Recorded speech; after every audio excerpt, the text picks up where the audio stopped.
The happenings of 1922 to 1929, यानी कि 1922 से 1929 के बीच में क्या क्या घटनाएं हुई, अब उसके बारे में हम देखते हैं। Mahatma Gandhi, as you know, was against violent movement. तो दोस्तों, जैसा कि आप जानते हो, जो महात्मा गांधी थे, वे वायलेंट मूवमेंट के अगेंस्ट में थे। वायलेंट मूवमेंट यानी कि हिंसक आंदोलन के खिलाफ थे वे। He abruptly called off the non-cooperation movement when in February 1922 a crowd of peasants set fire to a police station in Chauri Chaura.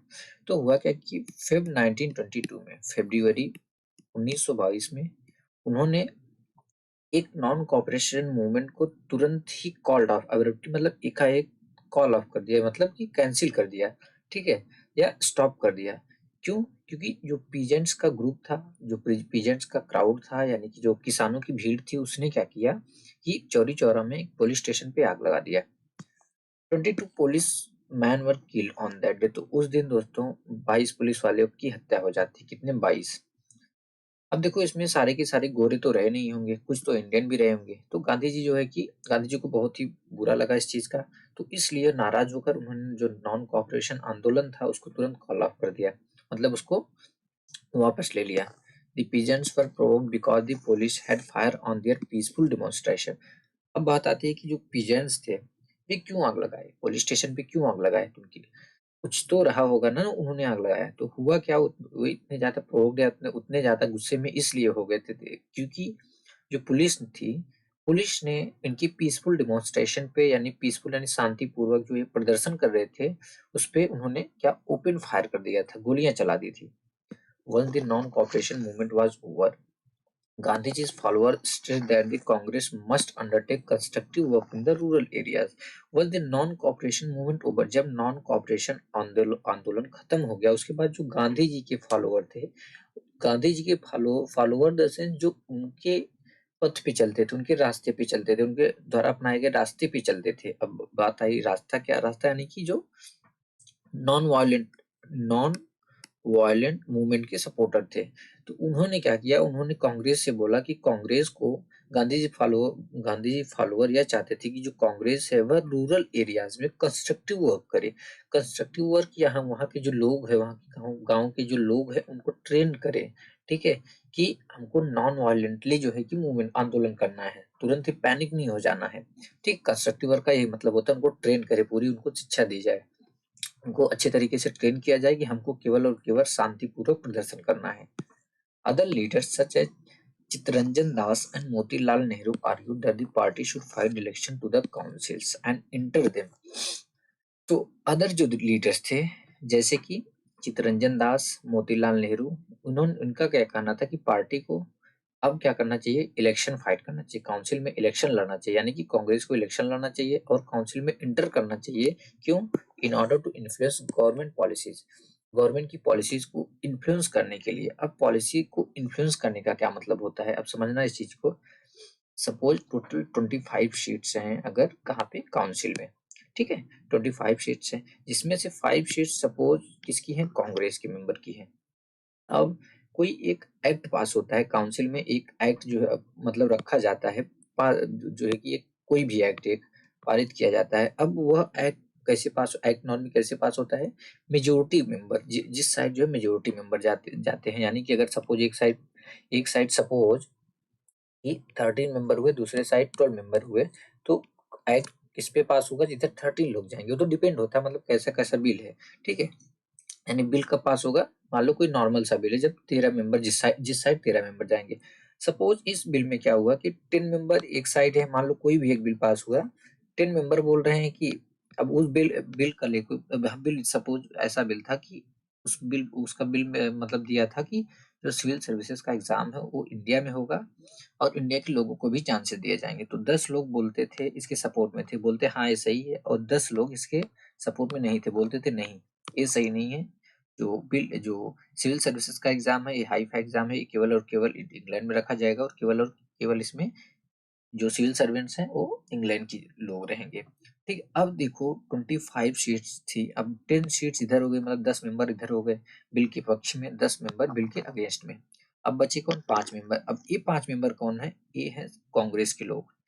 Congress के लोग किधर जाएंगे, ऑफ कोर्स वो जाएंगे इधर बिल के सपोर्ट में कि जो सिविल सर्विस का एग्जाम है वो इंडिया में है और यहाँ के लोगों को भी चांसेस दिया जाए। अब क्या हुआ, इससे क्या समझ में आया कि जो इन्फ्लुएंस कर दिया ना इन्होंने इस पॉलिसी को, जो पॉलिसी थी, जो एक्ट था, इसको इन्होंने इन्फ्लुएंस कर दिया ना।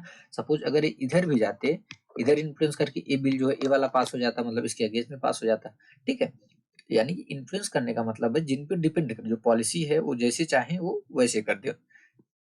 तो इन लोग चित्तरंजन दास मोतीलाल नेहरू का कहना था पार्टी को क्या करना चाहिए, जो अदर्स लीडर थे कांग्रेस के, जो अदर लीडर थे चित्तरंजन दास और मोतीलाल नेहरू, उनका कहना था पार्टी को काउंसिल में इलेक्शन लड़ना चाहिए और उस काउंसिल में जाना चाहिए ताकि वो गवर्नमेंट की पॉलिसीज को इन्फ्लुएंस कर सके through sincere social work in the villages में इन द मिड 1920।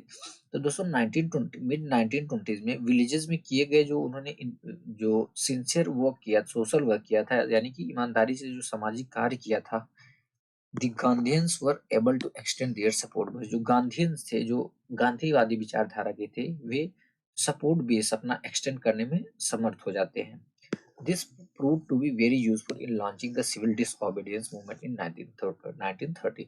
तो दोस्तों यह जो है कि बहुत ही यूजफुल प्रूव हुआ सिविल डिसओबीडियंस आंदोलन 1930 का जो सिविल डिसओबीडियंस आंदोलन था उसको लॉन्च करने में यह बहुत ही यूजफुल साबित हुआ। Two important development of the mid-90s were the formation of the राष्ट्रीय स्वयं Sevak Sangh, a Hindu organization, and the Communist Party of India। तो दोस्तों दो इम्पोर्टेंट डेवलपमेंट जो हुए कब के, मिड 1920s के, वो थे एक तो राष्ट्रीय स्वयं संघ जो कि एक हिंदू ऑर्गेनाइजेशन है, उसका बनना, उसका फॉर्मेशन होना, ठीक है, यानी एक आरएसएस बना, आरएसएस का मिड 1920s में, और दूसरा कम्युनिस्ट पार्टी ऑफ इंडिया, ठीक है। These parties have held very different ideas about the kind of country India should be।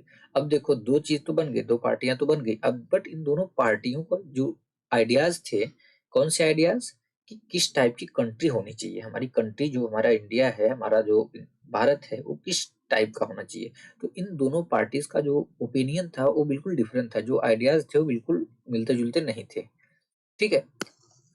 अब आपको अपने टीचर्स की हेल्प से फाइंड आउट करना थे उनके आइडियाज कैसे कैसे थे। Revolutionary nationalist Bhagat Singh too was active this period. तो दोस्तों जैसा कि आप भगत सिंह जी के बारे में जानते होंगे, तो जो रिवॉल्यूशनरी नेशनलिस्ट भगत सिंह थे इस पीरियड में भी वो भी काफी क्या थे, एक्टिव थे। The decade closed with the Congress resolving to fight for Purna Swaraj. पूर्ण स्वराज यानी कि कंप्लीट इंडिपेंडेंस, मतलब पूरी तरीके से आजादी इन 1929 under the presidentship of Jawaharlal Nehru. तो दोस्तों इस डिकेड के अंत में कांग्रेस ने क्या किया कि उसने पूर्ण स्वराज के लिए यानी कि कंप्लीट इंडिपेंडेंस के लिए प्रस्ताव पारित किया। कब, इन 1929 the presidentship of Jawaharlal Nehru की प्रेसिडेंटशिप में 1929 में, फिर यानी कि अध्यक्षता में। Consequently independence day was observe on 26 जन 1930 ऑल ओवर द कंट्री। तो कॉन्सिक्वेंटली क्या हुआ दोस्तों, जो इंडिपेंडेंस था यानी आजादी का दिन जो था वो 26 जन 1930 को पूरी कंट्री में जो है कि मनाया गया, ठीक है। जैसे यहाँ पे फिगर में देख सकते हैं कि डिमॉन्स्ट्रेटर्स अपोज द साइमन कमीशन। यहाँ पे जो डिमॉन्स्ट्रेटर्स हैं यानी कि जो प्रदर्शनकारी हैं, वे साइमन कमीशन का अपोज कर रहे हैं। In 1927, the British government in England decided to send a commission headed by Lord Simon to decide India's political future। तो दोस्तों हुआ क्या कि 1927 में जो ब्रिटिश गवर्नमेंट जो कि इंग्लैंड में बैठी थी, उसने डिसीजन लिया कि वह लॉर्ड साइमन की हेड में यानी कि लॉर्ड साइमन की अध्यक्षता में एक कमीशन भेजेंगे इंडिया में। क्यों, इंडिया के पॉलिटिकल फ्यूचर को डिसाइड करने के लिए, ठीक है, कि इंडिया का पॉलिटिकल फ्यूचर जो होगा वो कैसा होगा, यानी कि जो राजनीतिक व्यवस्था होगी इंडिया की। The commission had no Indian representative. अब देखो इस कमीशन में कोई इंडियन रिप्रेजेंटेटिव था ही नहीं, यानी कि उनको जिस हिसाब से चाहिए था, जिस हिसाब से इंग्लैंड की यानी कि ब्रिटिश चाहते थे कि इसका अगर हम पॉलिटिकल फ्यूचर ऐसा करेंगे तो प्रॉफिट हमें होगा, यानी कि इनडायरेक्टली वो रूल करना चाहते थे इंडिया के लोगों को, उनके लीड जो हमारे लीडर थे उनको मूर्ख बना के, ठीक है। The decision created an outreach in India. अब जो ये डिसीजन था इससे इंडिया में खलबली मच जाती, लोग गुस्से में आ जाते हैं। All political group decided to boycott this commission. तो सारे जितने भी पॉलिटिकल ग्रुप थे उन्होंने डिसाइड किया कि जो ये कमीशन को बायकॉट किया जाए। When the commission arrived, it was met with demonstrations with banners saying Simon go back। तो जब कमीशन इंडिया में पहुंचता है कौन सा कमीशन? जो ब्रिटिशर्स ने भेजा था लॉर्ड साइमन की अध्यक्षता में। तो लोग जो है कि डिमोन्स्ट्रेट करते हैं, यानी कि पूरा प्रदर्शनकारी उनके सामने आते हैं और उनको एक बैनर दिखाते हैं, Simon go back, Simon Simon go back, यानी साइमन वापस जाओ। ठीक है, अब यहाँ पे देखते हैं थोड़ा। It takes a loud voice to make the deaf hear, इनकलाब जिंदाबाद। ये भगत सिंह जी का कहना था कि जो डीफ हियर यानी कि बहरे, जो बहरे कान होते हैं उनको सुनाई देने के लिए थोड़ा आवाज की, यानी कि धमाकों की जरूरत पड़ती है। इनकलाब जिंदाबाद। Revolutionary nationalists such as Bhagat Singh, Chandrasekhar Azad, Sukhdev and others wanted to fight against the colonial rule and the rich exploiting classes through a revolution of workers and peasants. तो दोस्तों जो रिवोल्यूशनरी नेशनलिस्ट थे, यानी जो revolutionary राष्ट्रवादी थे और वादी थे, जैसे कि भगत सिंह, चंद्रशेखर आजाद, सुखदेव और दूसरे लोग, ये क्या चाहते थे कि ये ब्रिटिश यानी जो कॉलोनियल ब्रिटिश का जो कॉलोनियल रूल था, यानी कॉलोनियल रूल के अगेंस्ट में, और जो रिच एक्सप्लोटिंग क्लासेस थे, यानी अमीर जो लोगों का शोषण करते थे, उनके खिलाफ ये वर्कर्स और पीजेंट्स की कंबाइन से, मतलब उनको मिलाकर वो रिवोल्यूशन लड़ना चाहते, मतलब उनसे उनसे जो है कि उनका विरोध करना चाहते थे, उनसे लड़ना चाहते थे। ठीक है, यानी कि जो रिवोल्यूशनरी नेशनलिस्ट जैसे कि भगत सिंह हो गए, चंद्रशेखर आजाद हो गए, सुखदेव हो गए और अदर्स लीडर्स, ये चाहते थे कि वो वर्कर्स और पीजेंट्स को मिलाकर कॉलोनियल रूल के अगेंस्ट में और रिच एक्सप्लोटिंग क्लासेस के अगेंस्ट में जो है कि फाइट करें। इस पर्पज के लिए they founded the Hindustan Socialist Republican Association HRSRA in 1928 at Feroz Shah Kotla in Delhi. तो इस पर्पज के लिए कि ताकि इन कॉलोनियल रूल से और रिच एक्सप्लोटिंग क्लासेस से लड़ा जा सके, तो उन्होंने एक हिंदुस्तान सोशलिस्ट रिपब्लिक एसोसिएशन यानी कि HSRA को फाउंड किया, यानी HSRA बनाया। कब? 1928 में। कहाँ पे? फिरोज शाह कोटला, दिल्ली में। ऑन 17 दिसंबर 1928 को Bhagat Singh, Azad and Rajguru assassinated Saunders, a police officer who was involved in the lathicharge that had caused the death of Lala Lajpat राय।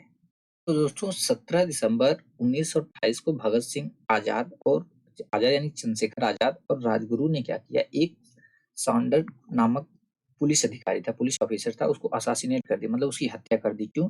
क्योंकि इस पुलिस वाले ने लाला लाजपत राय पे लाठियां चार्ज की थी, बहुत ज्यादा लाठियों से उन पे प्रहार किया गया था, इसलिए उसी वजह से बाद में आगे चलकर, मतलब उसी दिन नहीं, इनकी डेथ हो जाती है। किसकी? लाला लाजपत राय की। इस वजह से इन्होंने उस पुलिस वाले की हत्या कर दी। 8 April 1929, Bhagat Singh and V.K. Dutt threw a bomb in the Central Legislative Assembly.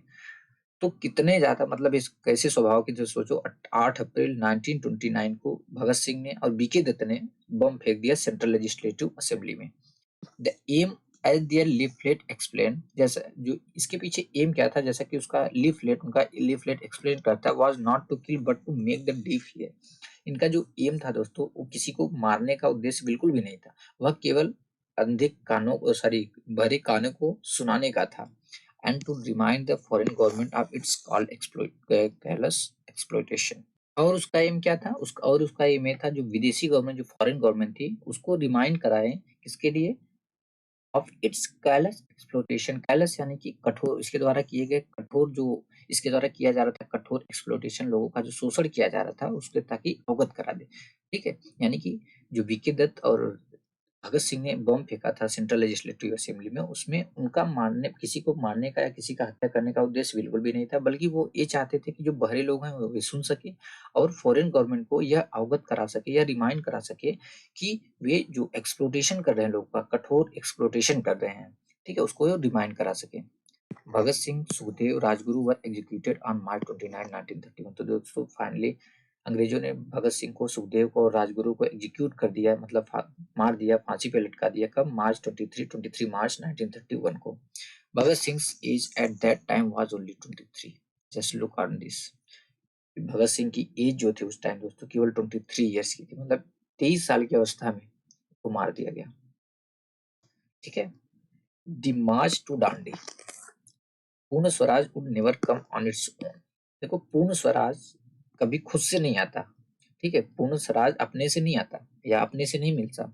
It had to be fought for, इसके लिए लड़ना पड़ता है। In 1930 Gandhi ji declared that he would lead a march to break the salt law.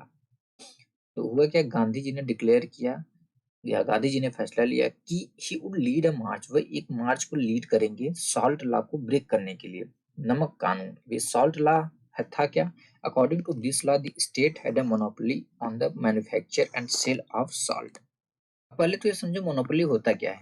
देखो monopoly क्या होता है, normally it is the exclusive control of the trade. ठीक है, यानी कि पूरे ट्रेड पे कंट्रोल हो जाएगा किसका? स्टेट का। यानी कि आप जो भी आप नमक का मैन्युफैक्चर करोगे और उसको सेल करोगे, ये आप नहीं करोगे। इस पे पूरा कंट्रोल किसका रहेगा? कंपनी का रहेगा। ठीक है, यानी कि according to this law, according to salt law के अकॉर्डिंग अब सॉल्ट के मैन्युफैक्चरिंग पे और उसके सेल पे किसका कंट्रोल रहेगा? स्टेट का कंट्रोल रहेगा। ठीक है, Mahatma Gandhi along with other nationalists reasoned that it was sinful to tax salt since it is such an essential item of our food। Sinful यानी कि बहुत ही पापपूर्ण। तो दोस्तों महात्मा गांधी और उनके साथ अदर्स जो नेशनलिस्ट थे, उन्होंने बोला कि यह बहुत ही पापपूर्ण है, साल्ट पे नमक सॉरी साल्ट पे टैक्स लगाना बहुत ही पापपूर्ण है। क्यों? क्योंकि ये हमारे फूड का एक बहुत ही इसेंशियल हिस्सा होता है। यानी कोई भी फूड देखो उसमें तो हम नमक जरूर यूज करते हैं। The salt march related the general desire of freedom to a specific grievance shared by every day, and thus did not divide the rich and the poor।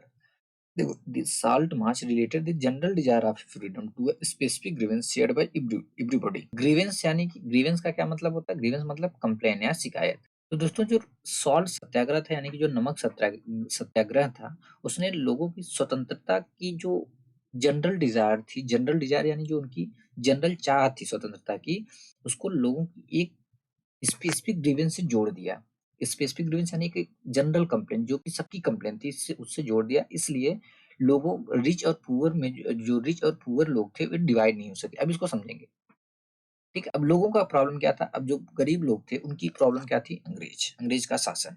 ठीक है, और सॉल्ट पे जो नमक लगा, अभी यहाँ पे सॉल्ट की बात करते हैं। ठीक है, अब वो इस नमक जो सॉल्ट पे मतलब टैक्स लगा था उसका विरोध करना चाहते हैं, और लोग अंग्रेजों से भी ऊब गए थे। अब अमीरों को भी सेम प्रॉब्लम थी।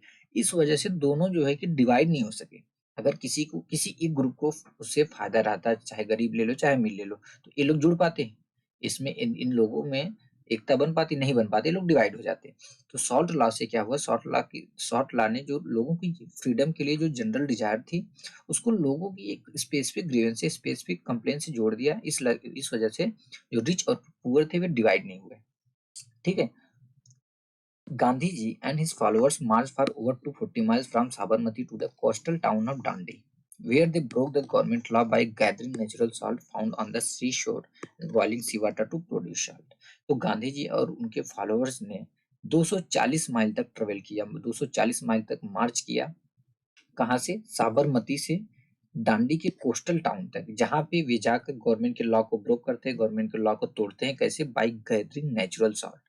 यहाँ पे जैसे नेचुरल सॉल्ट गैदर कर रहे हैं ना, तो नेचुरल सॉल्ट को गैदर करते हैं जो कि सी शोर पे पड़ा हुआ था, और यहाँ तक कि सी वाटर जो था उसको बॉयल भी करते हैं। किसके लिए? किस लिए? सॉल्ट को प्रोड्यूस करने के लिए।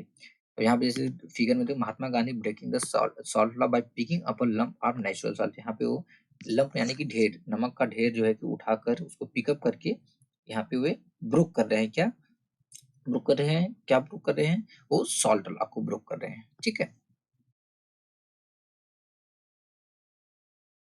Peasants, tribals and women participated in large number. तो दोस्तों इसमें पीजेंट्स यानी किसानों ने, आदिवासियों ने और वुमेन्स ने बढ़ चढ़कर हिस्सा लिया। काफी लार्ज नंबर में बहुत सारे पीजेंट ने भाग लिया, पार्टिसिपेट किया। इस मूवमेंट में बहुत सारे ट्राइबल्स ने, बहुत सारे वुमेन्स ने। Business federation publish pamphlet on the salt issue. तो एक बिजनेस फेडरेशन ने इस सॉल्ट इशू पे एक पैम्फलेट भी पब्लिश किया था।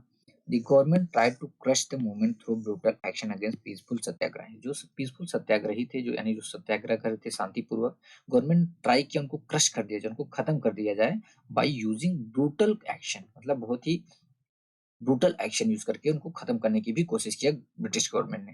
Thousand were sent to jail, हजारों को जेल भेज दिया जाता है। The combined struggles of the Indian people bore fruit when the government of India Act of 1935 prescribed provincial autonomy।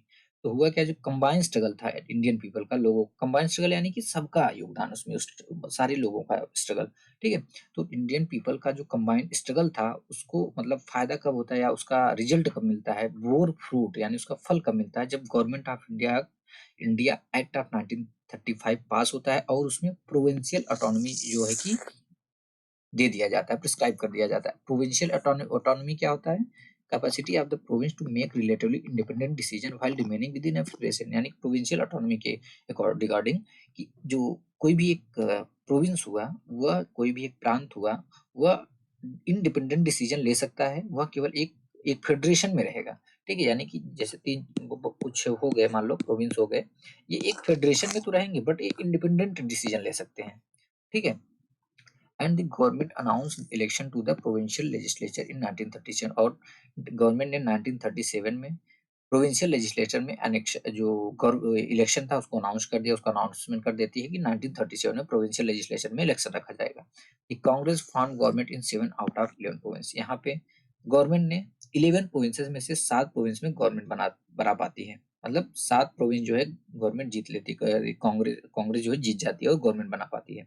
In September 1939, after 2 years of Congress rule in the provinces, सितंबर 1939 में कांग्रेस के rule के मतलब provinces में कांग्रेस के rule के 2 साल बाद the second world war broke out, दूसरा विश्व युद्ध जो है स्टार्ट हो गया। Critical of Hitler, Congress leaders were ready to support the British war effort. देखो जो हिटलर की क्रिटिकल थे, जो कांग्रेस लीडर्स थे, वो सारे लोग ही लगभग क्रिटिकल थे, किसके, हिटलर के वो विरोधी थे। वे लोग रेडी हो जाते हैं ब्रिटिश को उस युद्ध में ब्रिटिश को सपोर्ट करने के लिए, अंग्रेजों को सपोर्ट करने के लिए। But in return they wanted that India be granted in independence after the war, but उसके इन्होंने, होता है ना कि हमको मौके का फायदा उठाना चाहिए, ठीक है। तो इन्होंने, इन लोगों ने मौके का फायदा उठाया कि पहले भी इन्होंने किया था, पहले भी ब्रिटिश गवर्नमेंट ने प्रॉमिस किया था कि वो दे देंगे आजादी फर्स्ट वर्ल्ड वॉर के बाद, बट वो अपने वादे से मुकर जाते हैं। सेकेंड वर्ल्ड वॉर में भी सेम चीज हुआ कि इन्होंने बोला कि ठीक है हम आपको सपोर्ट करेंगे युद्ध में, जो कांग्रेस के लीडर थे, बट उसके बदले हमको आजादी चाहिए, मतलब इंडिपेंडेंस चाहिए युद्ध के बाद। The British refuse to concede the demand, but इस डिमांड को ब्रिटिश ने रिफ्यूज कर दिया, माना नहीं, ठीक है। कंसीड मतलब मानना, उसको मानने के लिए उसने मना कर दिया ब्रिटिश ने। The Congress ministries design in protest, तो प्रोटेस्ट में जो कांग्रेस की मिनिस्ट्रीज थी उन्होंने डिजाइन कर दिया।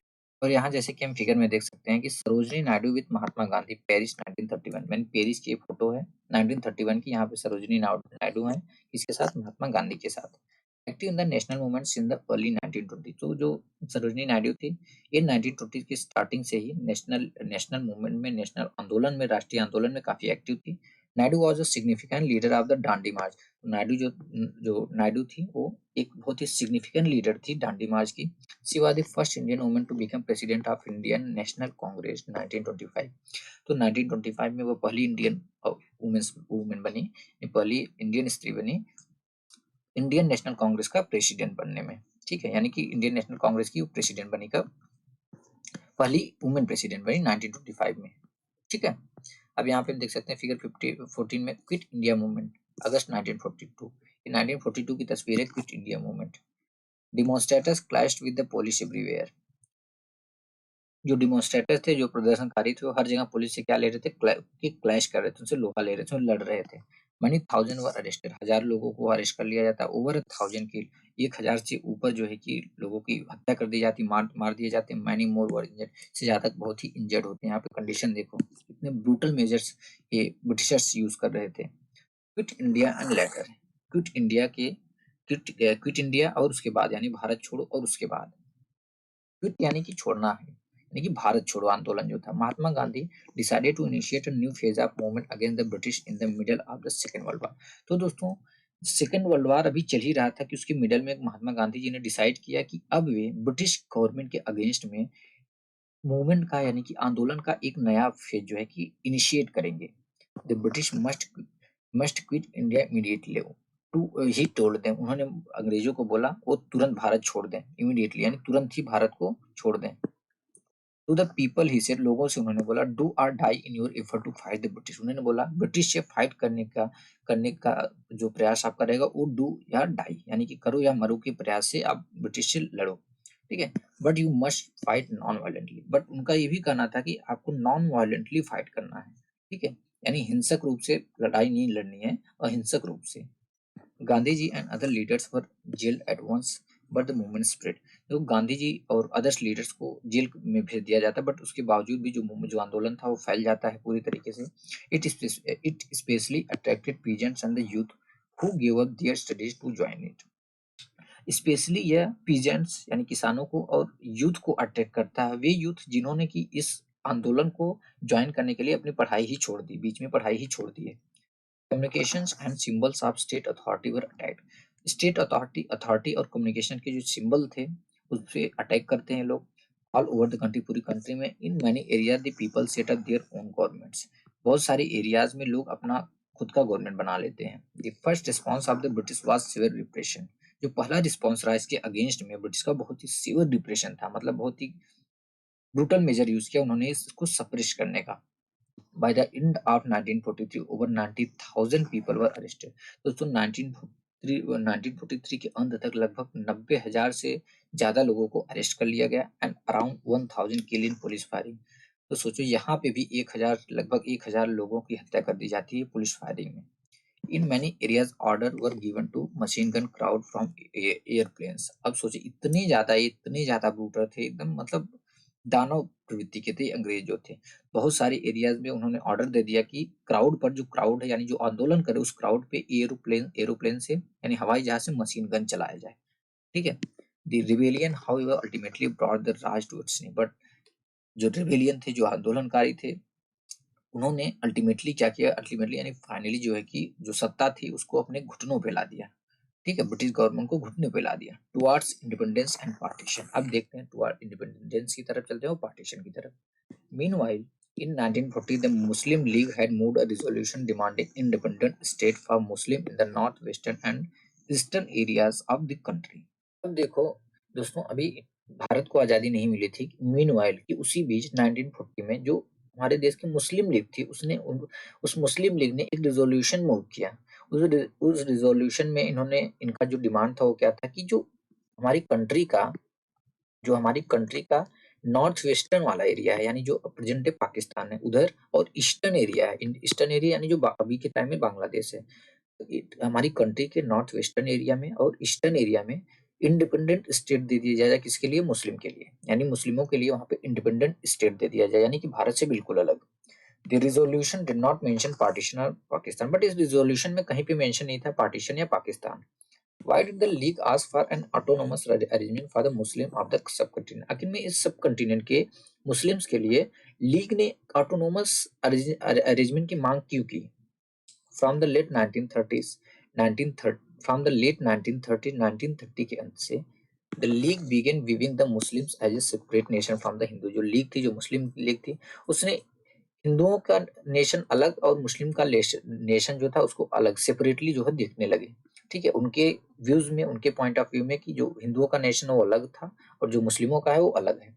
In developing this notion, it may have been influenced by the history of tension between some Hindu and Muslim groups in the 1920s and 1930s। अब बात आती है कि मुस्लिम लीग का जो मुस्लिम लीग थी उसका नोशन बदला कैसे, ठीक है। तो इसमें आता है कि कहीं ना कहीं जो 1920s और 1930s में हिंदूज और मुस्लिम के बीच में टेंशन थी, जो क्लैश हुआ था, कुछ दंगे हुए थे, बहुत सारे दंगे हुए थे 1920s में और 1930s में। किसके बीच में? इंडियन के, सॉरी, हिंदूज के बीच में और मुस्लिम्स ग्रुप्स के बीच में, ठीक है। तो मे भी ऐसा होता है कि ये इन्फ्लुएंस किया हो, इनके नोशन को इन्फ्लुएंस किया हो मुस्लिम लीग के उस टेंशन ने, जो कि हिस्ट्री यानी कि पिछले हिस्ट्री में हुआ था, ठीक है।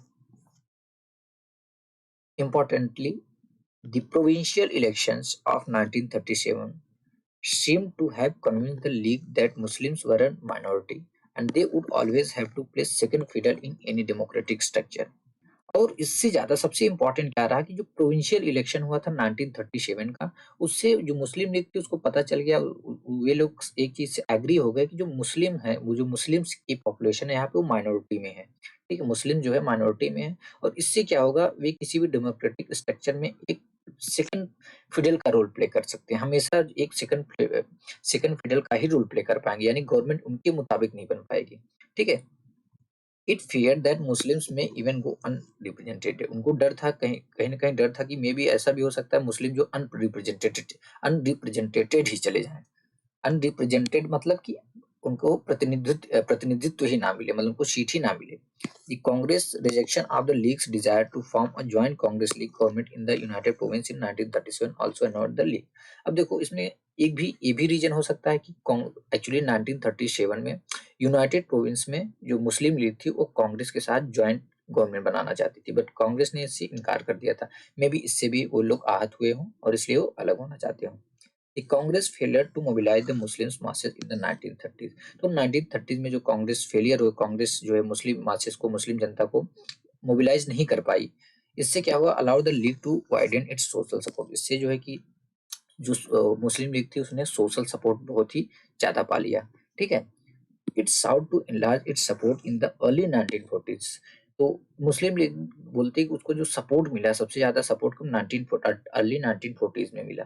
फिर most Congress leaders were in jail, जब ज्यादातर जो कांग्रेस के लीडर थे कहाँ पे थे, जेल में थे। तो इन्होंने भी यहाँ पे मौके का फायदा उठाया। ठीक है, तो हमको हर चीज वहीं पे करना चाहिए, मतलब मौके का फायदा, जो अपॉर्चुनिटीज मिलती हैं उसका फायदा जरूर उठाना चाहिए।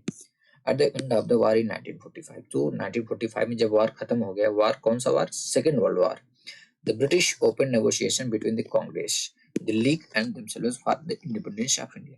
तो ब्रिटिश ने नेगोशिएशन किया, बातचीत किया, किसके किसके बीच में, कांग्रेस के बीच में, मुस्लिम लीग के बीच में और खुद, इन तीनों में जो है कुछ बहस हुई, नेगोशिएशन हुआ इंडिपेंडेंट इंडिया के लिए, या इंडिया की आजादी के लिए। The talks failed because the league saw itself as the sole spokesperson of India Muslim.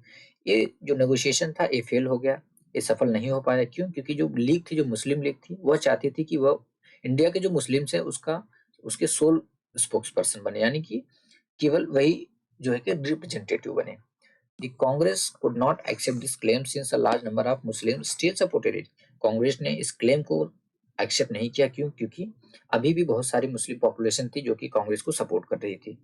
Election to the provinces were again held in 1946। तो दोस्तों जो प्रोविंसेस के इलेक्शन होते हो फिर से रखे जाते हैं 1946 में। Congress did well in the general constituencies. तो जनरल कॉन्स्टिट्यूएंसी का जब इलेक्शन रखा जाता है उसमें कांग्रेस बहुत ही अच्छा प्रदर्शन करती है। जनरल कॉन्स्टिट्यूएंसी का मतलब कि election district with no representation for any religious और अदर कम्युनिटी, यानी कि एक नॉर्मल सा इलेक्शन था, इसमें कोई भी रिजर्वेशन नहीं किया गया था, ना ही रिलीजियस बेसिस पे ना ही कम्युनिटी के बेसिस पे। तो इसमें कांग्रेस का प्रदर्शन बहुत अच्छा रहा। But the league success in the seat reserve for Muslims was spectacular. But अब जब जो रिप्रेजेंटेशन था, यानी जो सीट्स थी मुस्लिम के लिए रिजर्व की गई, कर दी गई, उसमें जो है लीग को बहुत ही, मुस्लिम लीग को बहुत ही मतलब कि स्पेक्टेकुलर जो है सक्सेस मिलता है। It persisted with its demand for Pakistan. अभी भी परसिस्ट मतलब टिके रहना, अभी भी अड़ी रही है लीग पाकिस्तान की डिमांड के लिए। In March 1946, the British cabinet sent a three-member mission to Delhi to examine this demand and to suggest a suitable political framework for a free India। तो 19 मार्च 1946 में ब्रिटिश ने एक 3 मेंबर का मिशन भेजा। 3 member का एक, जो ब्रिटिश कैबिनेट थी, 3 मेंबर का एक कमीशन भेजा, एक मिशन भेजा दिल्ली में, इस पूरे मुद्दे को, पूरे इशू को एग्जामिन करने के लिए, इस डिमांड को एग्जामिन करने के लिए और एक सूटेबल पॉलिटिकल फ्रेमवर्क देने के लिए फ्री इंडिया को। This mission suggested that India should remain united and constitute itself as a loose confederation with some autonomy from Muslim majority area। तो इस मिशन ने क्या सजेशन दिया कि इंडिया को यूनाइटेड रहना चाहिए, मतलब अभी जो है इंडिया को जैसे है एज इट इज वैसे बने रहना चाहिए, and constitute itself as a loose confederation with some autonomy for Muslim majority area, की कुछ मुस्लिम मेजोरिटी एरियाज हैं उसमें उनको ऑटोनॉमी देके इसको एक लूज फेडरेशन बनाना चाहिए। क्या? Loose confederation. ठीक है, but it could not get the Congress and the Muslim League to agree to specific details of the proposal। तो बहुत सारे ऐसे स्पेसिफिक डिटेल्स थे उस प्रपोजल के जिससे कांग्रेस और मुस्लिम लीग दोनों ही एग्री नहीं थे। पार्टीशन नाउ बिकेम मोर और less inevitable, sorry inevitable, inevitable यानी कि जो पार्टीशन था अब वह मोर और लेस इनएविटेबल हो गया था। ठीक है, after the failure of the cabinet mission के फेलियर के बाद the Muslim league decided on mass agitation for winning it's Pakistan demand. तो दोस्तों अब जब फेलियर हो गया कैबिनेट मिशन, उसके बाद मुस्लिम लीग ने क्या डिसाइड किया कि वे अब जन आंदोलन करेंगे, मास एजिटेशन, जन आंदोलन करेंगे। इस जन आंदोलन का डिमांड क्या रहेगा? पाकिस्तान का। ठीक है, यानी कि पाकिस्तान एक सेपरेट पाकिस्तान के लिए जन आंदोलन का डिमांड कर दिया। It announce 16 August 1946 as direct action day. उन्होंने अनाउंस किया 16 अगस्त 1946 को as a direct action day. On this day riots broke out in Calcutta, lasting several days and resulting in the death of thousands of people। तो सोचो, इन्होंने direct action day मतलब कि वही कि नॉन वायलेंट नहीं, वायलेंटली इन्होंने 16 अगस्त 1946 को डायरेक्ट एक्शन डे जो डिक्लेयर कर दिया, अनाउंस कर दिया। और इस डे बहुत सारे दंगे हुए कलकत्ता में। वो कई दिनों तक चले। उन दंगों में कई हजार लोगों की डेथ हो जाती है, कई हजार लोग मारे जाते हैं। By March 1947 violence spread to different part of northern India. तो मार्च 1947 तक जो जो वायलेंस था यह इंडिया के नदर्न पार्ट की नदर्न पार्ट में जो है बहुत डिफरेंट पार्ट्स में बहुत जो है कि फैल जाता है, यानी नदर्न इंडिया के डिफरेंट पार्ट्स में। Many hundred thousand people were killed and numerous women had to face untold brutalities during the partition।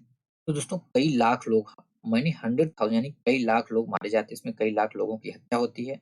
And numerous women, बहुत सारी womens had to face untold brutalities. Untold यानी ऐसी, untold ब्रूटलिटीज यानी ऐसी brutality जिसको कहा ही नहीं जा सका उन पार्टीशन के दौरान। ऐसी अनटोल्ड ब्रूटलिटीज का सामना करना पड़ता है। Millions of people were forced to flee. Millions of people जो है कि उनको फ्ली करना पड़ता है, मतलब छोड़ना पड़ता है, भागना पड़ता है। डियर होम्स, उनके उनके उनका घर द्वार जो भी था उसको छोड़कर भागना पड़ता है। Torn asunder from their homelands, they were reduced to being refugees in alien lands. तो दोस्तों टॉर्न का मतलब क्या होता है?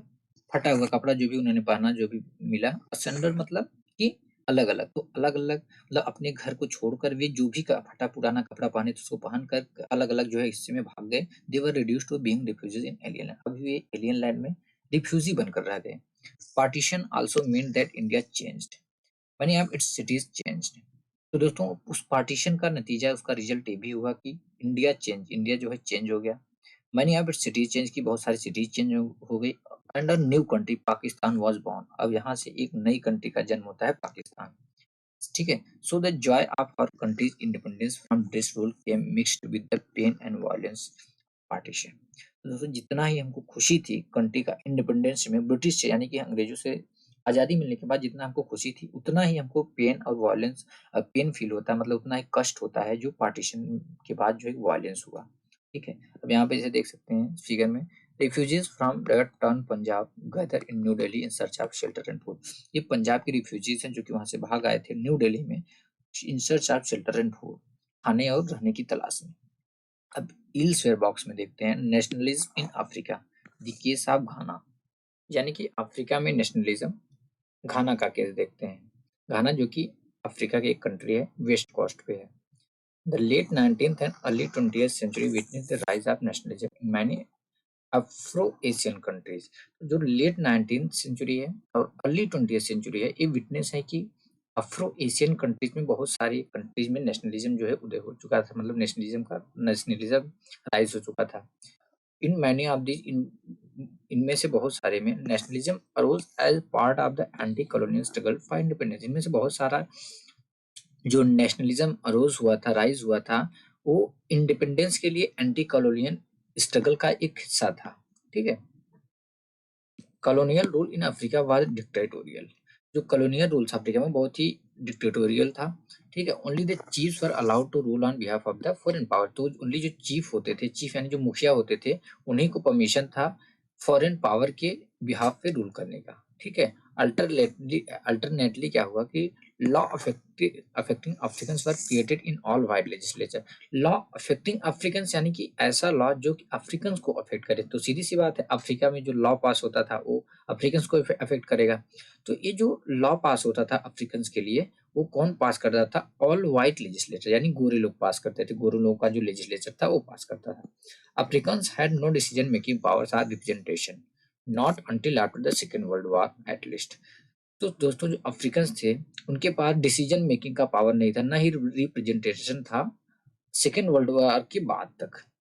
दी possible take over of land, यानी लैंड को जबरदस्ती लोकल ओनर से कब्जा कर लेना, छीन लेना या यूजर से, और टैक्सेस इंक्रीज करने में, and poor making condition led to many African protest. तो क्या देखा हमने कि जो लैंड का जबरदस्ती टेक ओवर कर लेना उसके ओनर से, या टैक्स इंक्रीज करने की वजह से, या पुअर वर्किंग कंडीशन की वजह से ब्रिटिश गवर्नमेंट के अब बहुत सारे अफ्रीकन प्रोटेस्ट किए गए। ठीक है। 1957 Ghana known until then as the Gold Coast. 1957 के पहले यानी 1957 तक जो घाना था उसको गोल्ड कॉस्ट के नाम से जाना जाता था। Become the first sub Saharan African country to gain independence. तो 1957 में यह first sub Saharan African country बनी इंडिपेंडेंस गेन करने में, यानी आज़ादी मिलने वाली। The freedom movement was led by Kwame Nkrumah's Convention People's Party through strikes, boycotts and mass rallies. तो फ्रीडम मूवमेंट को किसने लीड किया? क्वामे नक्रुमा के कन्वेंशन पीपल्स पार्टी ने, जिसने की स्ट्राइकें की, बायकॉट किया और मास बहुत मतलब लोगों की रैलियां की उस आंदोलन को कैरी करने में, आज़ादी के आंदोलन को। इन 1951 में क्या हुआ? This party own huge electoral. 1951 में इस पार्टी को बहुत ही बड़ी सफलता, मतलब बहुत बड़ी जीत मिलती है इलेक्टोरल में, यानी कि चुनाव में। It oppose existing system. इसने जो एग्जिस्टिंग सिस्टम था, यानी पहले से जो सिस्टम था, उसका अपोज किया। तो इस सिस्टम के अकॉर्डिंग ब्रिटिश रूलर्स ने अलाउ किया था कि जो चीफ हैं वे नॉमिनेट कर सकते हैं अपने रिप्रेजेंटेटिव लेजिस्लेचर में। तो इस पार्टी ने उसका अपोज किया। ठीक है, यानी कि पहले क्या था कि ब्रिटिश रूल ने अलाउ किया था कि जो चीफ हैं, जो उनके बिहाफ पे रूल करते हैं, उनको परमिशन है, वे अपने मेंबर्स को नॉमिनेट कर सकते हैं, ठीक है, लेजिस्लेचर में। तो इसने उसका विरोध किया। It pressed the British to grant a legislator that contain no nominated or special members and on this demand in 1954। तो 1954 में इसने अपने डिमांड को जीत लिया। किसने? जो इनकी कन्वेंशन पीपल्स पार्टी थी, क्वामे नक्रुमा के। तो इन्होंने ब्रिटिश गवर्नमेंट को प्रेशराइज किया और फाइनली ब्रिटिश गवर्नमेंट ने ग्रांट कर दिया कि लेजिस्लेचर में कोई भी नॉमिनेटेड मेंबर और स्पेशल मेंबर नहीं रहेगा। Election to the new legislative council were held in 1956। तो नई जो लेजिस्लेटिव काउंसिल बनी उसके लिए उसमें इलेक्शन 1956 में रखा गया। The Convention People's Party won दी। तो इस इलेक्शन में उसको बहुत बड़ी सफलता मिली, जीत मिली। Thus paving the way for the proclamation of an independent nation under the name Ghana. तो दोस्तों, जैसे ही कन्वेंशन पीपल्स पार्टी जीतती है उसके बाद मतलब घाना जो है एक इंडिपेंडेंट नेशन बन गया। ठीक है, यानी एक इंडिपेंडेंट नेशन का मारूस के लिए ओपन हो गया।